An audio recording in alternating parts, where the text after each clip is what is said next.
Journal des sports présenté par Dimitri Vernet, bien sûr. Bonjour mon cher Dimitri. Bonjour Lionel, bonjour à tous. Alors on débute par du football ce matin, puisqu'un club français historique, et c'est le moins que l'on puisse dire, est au bord du gouffre. Il s'agit du FC Sochaux. Débouté hier par le Comité national olympique français qui a donné un avis défavorable concernant le projet de reprise du club porté par Romain Peugeot, le FC Sochaux, en grande difficulté économique, ne retrouvera donc pas la Ligue 2 et se dirige donc vers un dépôt de bilan, synonyme pour le club d'un retour dans le monde amateur en National 3.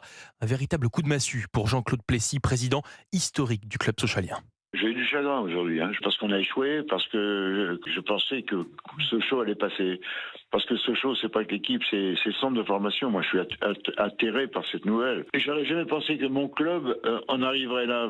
C'est comme si on m'avait coupé un membre, moi, franchement. Jean-Claude Plessis, joint pour Europe 1 par Cédric Chasseur. Le Lion est donc presque mort hier soir. Presque, oui, car il reste une possibilité pour les Sochaliens. Faire appel de cette décision devant le tribunal arbitral du sport. Le football ce matin, Dimitri, c'est également la Coupe du Monde féminine et le dernier match de poule de l'équipe de France. À midi, très exactement, face au Panama, un match décisif où nos Bleus vont tenter de décrocher leur ticket pour les huitièmes de finale de la compétition. Objectif atteignable en cas de victoire ou de match nul contre cette sélection déjà éliminée. Mais attention à l'excès de confiance. Malgré la récente victoire sur le Brésil, nos tricolores ne doivent pas prendre ce match à la légère si elles souhaitent se qualifier. Et ça, la milieu de terrain tricolore Kenza Dali en a bien conscience. Il va falloir faire très attention après une grosse performance. Le plus dur, c'est de réitérer et pas faire un one-shot.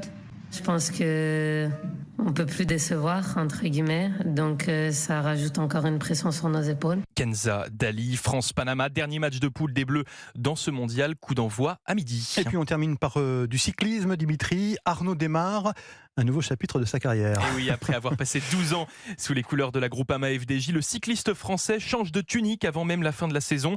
Il s'est engagé hier avec la formation bretonne Arkea Samsic, un changement d'équipe comme une sorte de revanche pour lui, qui a très peu apprécié de ne pas être retenu pour le Tour de France cette année, comme il l'a confié à quelques journalistes en visioconférence.